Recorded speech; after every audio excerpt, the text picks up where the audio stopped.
अस्सलाम वालेकुम व्यूअर्स, आज मैं आप लोगों को बताने जा रही हूँ मुगलाई ज़ाफ़रानी बटेर। उसके लिए मुझे जिन चीज़ों की ज़रूरत है वो कुछ यूँ हैं। उसके लिए मैं ले रही हूँ बटेर, प्याज है मेरे पास 2 अदद बड़ी प्याज पीसी हुई, टमाटर हैं जिसका मैंने छिलका उतार के उसको पीस लिया है वो हैं, अगर बड़े हों तो 2 अदद, छोटे होंगे तो 3 अदद। उसके साथ ही मैं लेने लगी हूँ अदरक जो कि है मेरे पास पिसी हुई 1 table spoon, tomato paste 1 table spoon, लहसुन पिसा हुआ 1 टेबल स्पून, दही में ले रही हूँ 3 to 4 टेबल स्पून दही है मेरे पास। ये कुछ ले रही हूँ मैं बादाम 8 से 10 अदद। उसके लिए मुझे चाहिए नमक हस्बे जायका या 1 टीस्पून।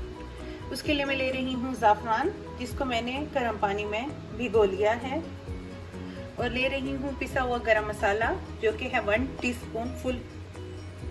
1 टेबल स्पून ले रही हूँ लाल पिसी हुई मिर्च, सफ़ेद ज़ीरा पिसा हुआ जो कि मैं ले रही हूँ 1/2 टीस्पून, हल्दी 1/2 टीस्पून, धनिया पाउडर 1 टेबल स्पून, और साथ ही ये है साबित गरम मसाला जिसमें मैंने लिए हैं 2 तेज़पात, 3 स्टिक्स ली हैं मैंने दालचीनी की, 10 से 12 दाने लिए हैं मैंने काली मिर्च साबित काली मिर्च के, और मेरे पास है 8 अदद लौंग और 3 अदद छोटी इलायची। अब मैं स्टार्ट करने लगी हूँ। ये मैंने लिया है 1 कप घी, क्योंकि अगर आप कोई भी ऐसी चीज़ बना रहे हैं और दावत के लिए या कोई ऐसी चीज़ बना रहे हैं तो वो घी के बगैर बिल्कुल अनकम्प्लीट है। तो मैं ले रही हूँ प्याज पिसी हुई,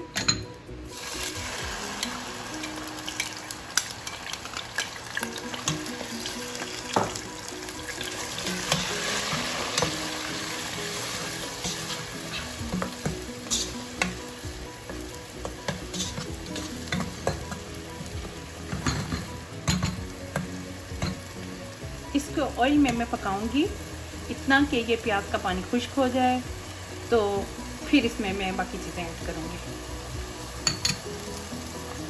इन प्याज़ों को मैंने घी में 5 से 7 मिनट मैंने पकाया जब तक कि इसका पानी खुश्क हो गया। जब इस शक्ल में आ जाएगा तो अब इसमें बाकी चीज़ें डाल दूँगी। अब मैं इसमें ऐड करने लगी हूँ ये लहसुन,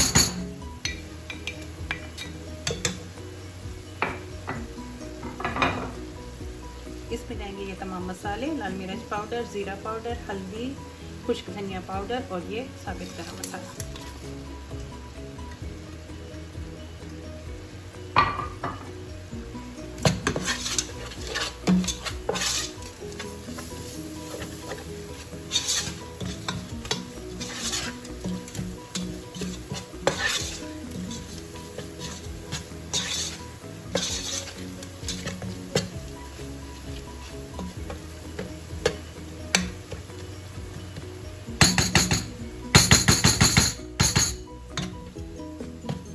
2 मिनट के लिए मैं इस मसाले को भूनूंगी।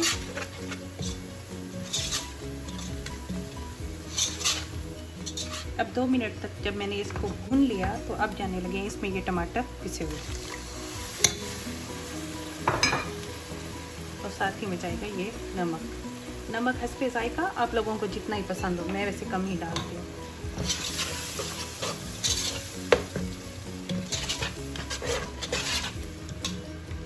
मैं टमाटर की ग्रेवी बना रही हूँ, तो अब मुझे टमाटरों को कुक होने के लिए टाइम देना है। तकरीबन 5 मिनट में इसको कुक होने के लिए रखूँगी। उसके बाद मैं इसमें थोड़ा सा पानी ऐड करूँगी और फिर इसको तकरीबन 5 मिनट के लिए फिर रखूँगी।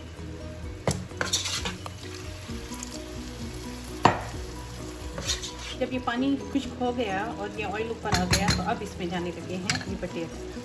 अब ये मसाला क्योंकि हाफ़ कुक हो चुका है, ये जो प्याज है इसमें टमाटर हैं वो हाफ़ गल चुके हैं, हाफ़ इसके साथ मैंने इसको भूनना है।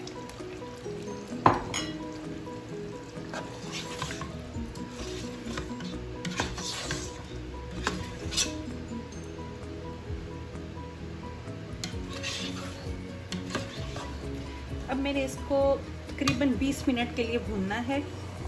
इसकी जो भुनाई होगी वो आम गोश्त से ज़्यादा होती है ताकि इस मीट की जो है स्मेल ख़त्म हो जाए। अगर आम मीट 10 मिनट भूनेंगे तो इसको 20 मिनट्स तक लाजमी इसको भूनना है। इसी तरह से मैं इसको आराम आराम से भूनती जाऊंगी।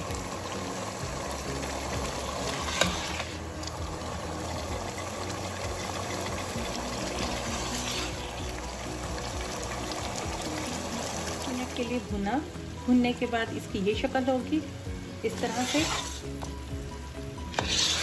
जब इस शक्ल में आ जाए तो अब इसमें जाएगा ये पिसा हुआ अदरक और टमाटो पेस्ट।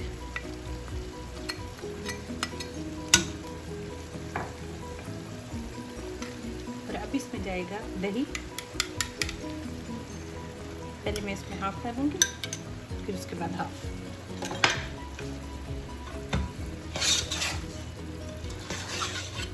अब मुझे इसको दही के साथ भूनना है।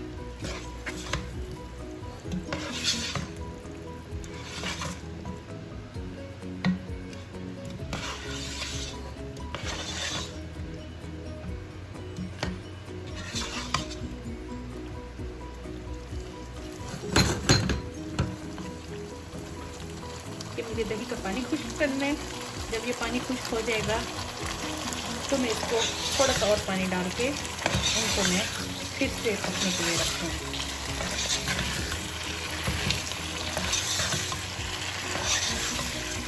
अभी हाफ जो और दही थी वो जाने लगी।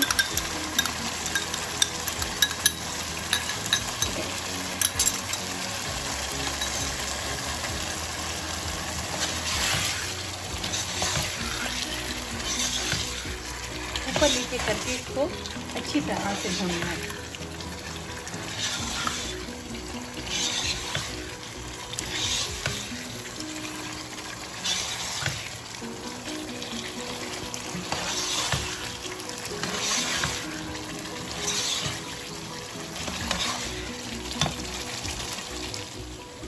दही के बाद भी मैंने इनको 5 मिनट के लिए मज़ीद भुना। आपको नज़र आ रहा होगा कि ये ऑयल फिर से निकल रहा है इसका।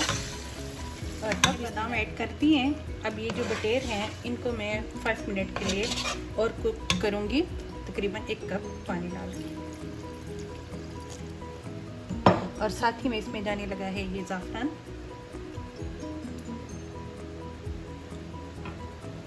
और ये गरम मसाला पाउडर जो मैं अभी हाफ डाल दूँगी, हाफ बाद में डालूँगी।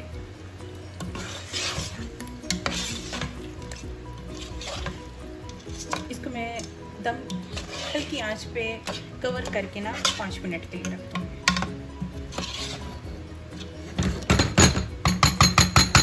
अब ये पानी तकरीबन खुश्क हो चुका है, ऑयल भी निकल चुका है। आप लोगों को नज़र आ रहा होगा ये बटेरे बिल्कुल कुक हो चुके हैं। जब ये इस शक्ल में आ जाएं तो इसका मतलब है इसकी ग्रेवी इस तरह से होनी चाहिए, इस तरह से। तो ये अब तैयार हो चुके हैं। अब ये जो मैंने तैयार किए हैं मोगलाई ज़ाफ़रानी बटेर, ये तैयार हो चुके हैं। आपको नज़र आ रहे होंगे कि इसका ऑयल भी निकल चुका है। इसकी गार्निशिंग मैंने कुछ और बादाम डाले हैं। और ये जो गरम मसाला मैंने बचा लिया था वो अब स्प्रिंकल करने लगी हूँ इस पर। अब